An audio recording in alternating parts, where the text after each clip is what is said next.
past couple of years, I've had the joy of taking a yoga class with our next speaker, that not only when you leave the class are you physically charged, but you're also emotionally charged. And I don't know how she does it, because I've seen her teach a class with 50 people, and I've seen her teach a class with 2 people. And that doesn't matter. The energy and the emotion that she puts into her class is just something special that makes you leave feeling energized. And I expect that at the conclusion of her talk this evening, we're going to all feel a little bit more energized. You know?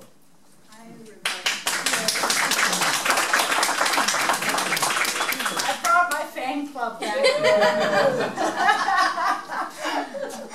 Joyce and Debbie are a couple of students of mine. My name is Pernille. I teach yoga on the Cape, and I've been teaching for 10 years. Yoga is a big part of my life. Actually, yoga is my life. But I'm Danish. So, Danish. yes, I'm Danish. I could feel that you were wondering where I was from, right? Yeah, my last name's smaller. Oh, there you go. There you go. Where about in Denmark? In Copenhagen. Okay. Yeah, so I was born and raised in Denmark, in Copenhagen. And you all know what has been said about Danish people? No. It's the happiest people on Yes. earth. Oh, Yeah, it's not true. I know a lot of crappy Danish people.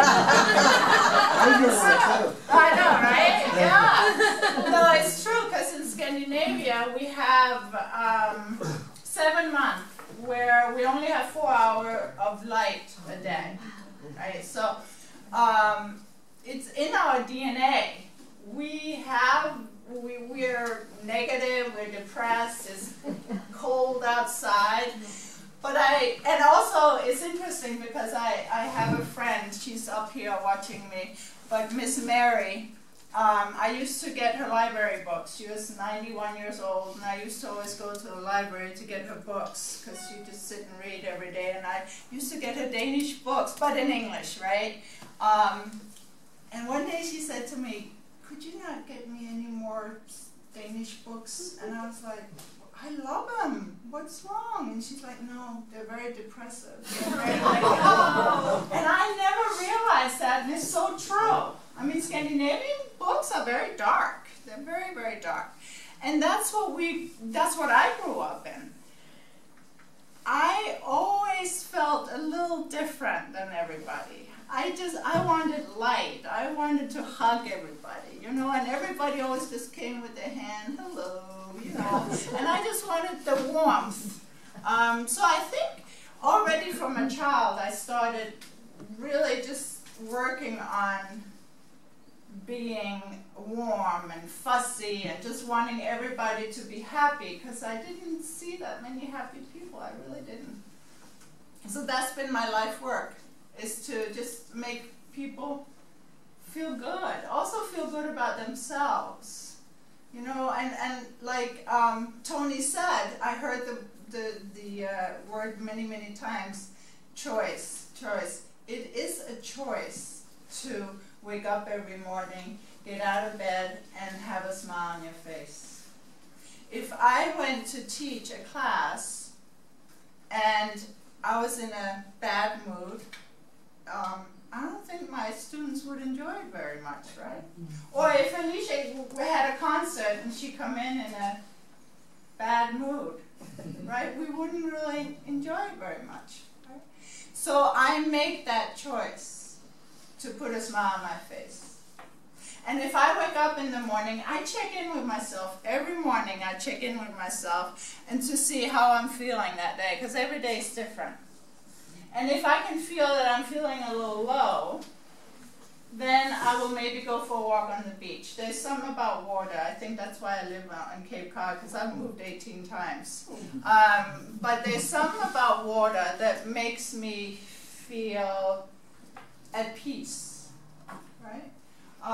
So do something that just makes you feel good. Or also be with people who lift you up if you're not feeling well, right? Call somebody. Because it's normal. I mean, we can't, I wish I could be happy all the time. But it's not, you know, that's not reality. So do something that feels good. Take a yoga class.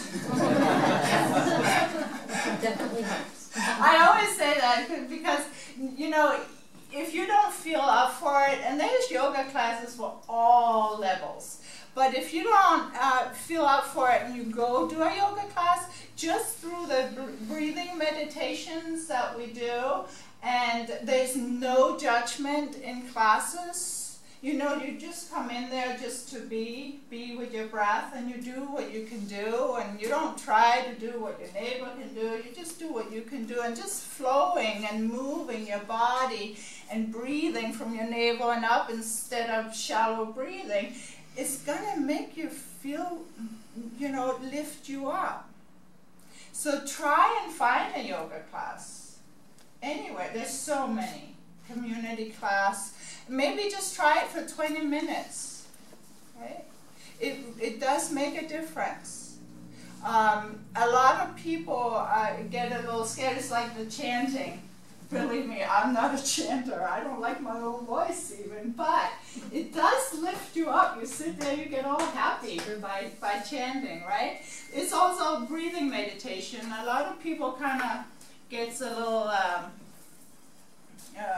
uncomfortable doing breathing meditations, but breathing meditations really does work as well.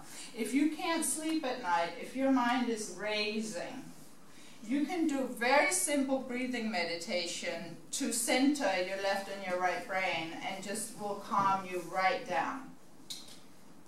I was thinking about doing one, but I don't know if you guys are excited about doing it. Yeah, do it. Yes. Debbie and Joyce will do it with me, right? Yes. Okay.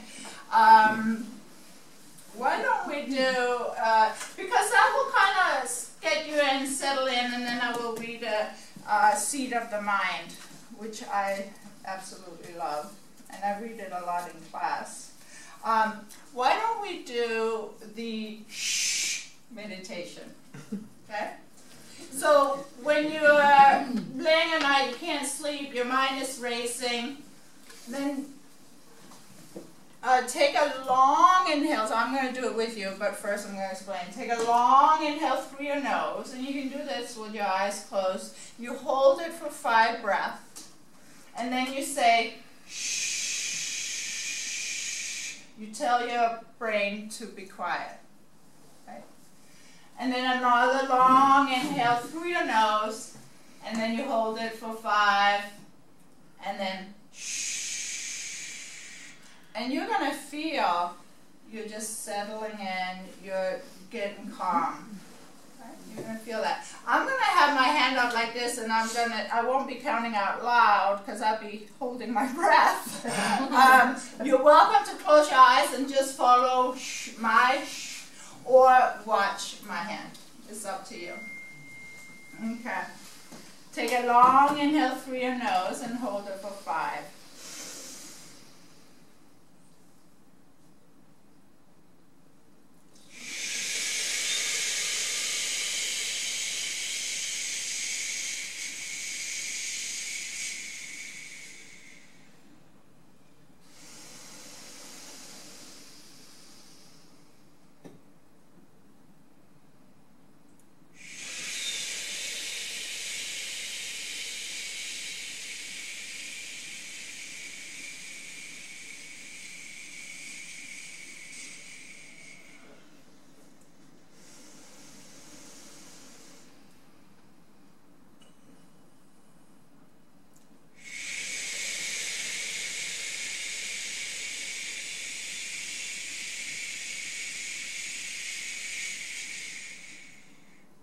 One more time.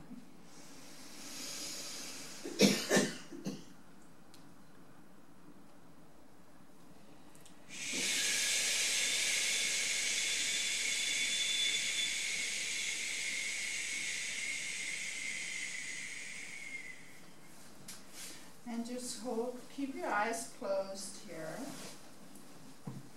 Seeds of the mind. Your mind is like a piece of land planted with many different kind of seeds. Seeds of joy, peace, mindfulness, and understanding and love. Seeds of craving, anger, fear, and hate. These wholesome and unwholesome seeds are always there, sleeping in the soil of your mind. The quality of your life depends on the seeds that you water. If you plant tomato seeds in your gardens, tomatoes will grow. Just so, if you water a seed of peace in your mind, peace will grow. When the seeds of happiness in you are watered, you will become happy. When the seed of anger in you is watered, you become angry. The seeds that are watered frequently are those that will grow strong. So I just started teaching a yin yoga class, which is all on the floor with bolsters and blocks, and I like to call it yummy yoga. So what I do is, because we stay in the poses for 3 to 5 minutes, which is a long time for people to just be still, right? And your mind will start racing in those 3 to 5 minutes, right? So what I do is I read out little quotes. And I think that's the only reason Dave is there. Well, Janice comes. Dave is there because Janice comes, but you like the saying. So I'm just going to read out 2 more, and the last one is about peace. Okay? Does that sound good? Okay. Watch your thoughts. They become words. Watch your words. They become actions. Watch your actions. They become habits. Watch your habits. They become character. And watch your character. It becomes your destiny. And the last, I have so many, I just love them all.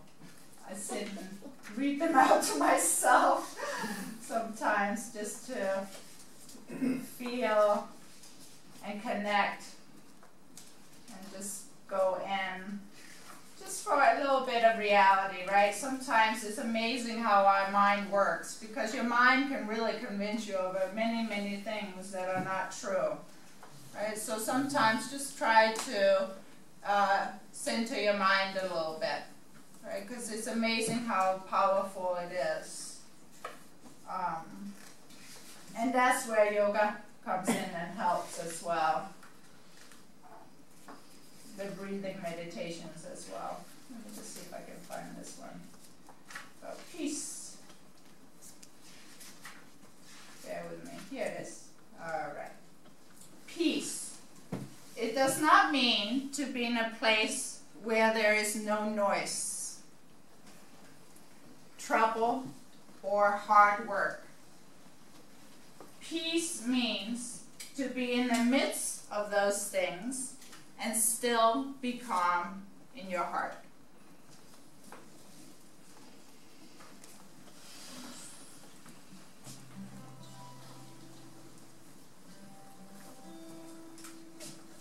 A perfect quote. So this is a song that I wrote. It's actually a mindfulness prayer. Comes from the Buddhist tradition, and it was a prayer that was my mother's prayer. My mother lived with breast cancer for 9 years on Cape Cod, did very well, had an incredibly much longer life than the medicine told her she would have. And I set this to music before, somewhere in there. You know, when you've lost someone, time doesn't really work linearly. It's just a very sacred energy that happens when I sing it. So I invite you to open to that and receive with your eyes closed or eyes open. And I'm so grateful. I feel so nourished by Tony's words, and Pernille and David and all of you, so thank you for that. Feeling really grateful.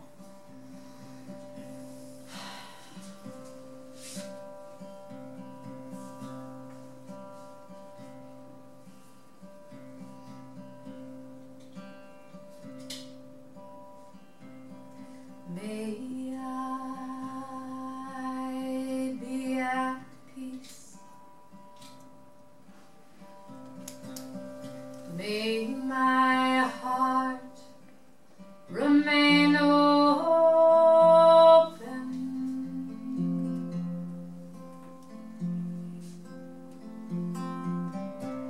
May I awaken to the light, my own true nature.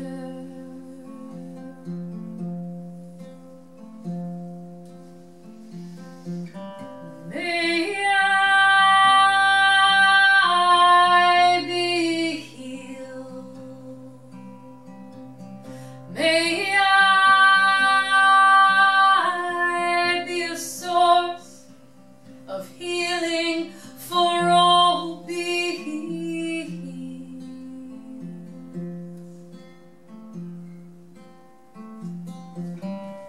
May you be at peace. May your heart remain open.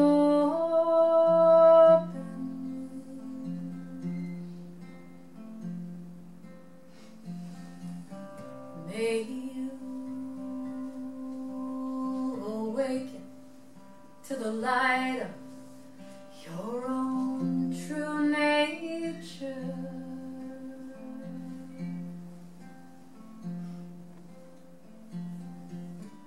May you be healed. May you be a source of healing for all beings.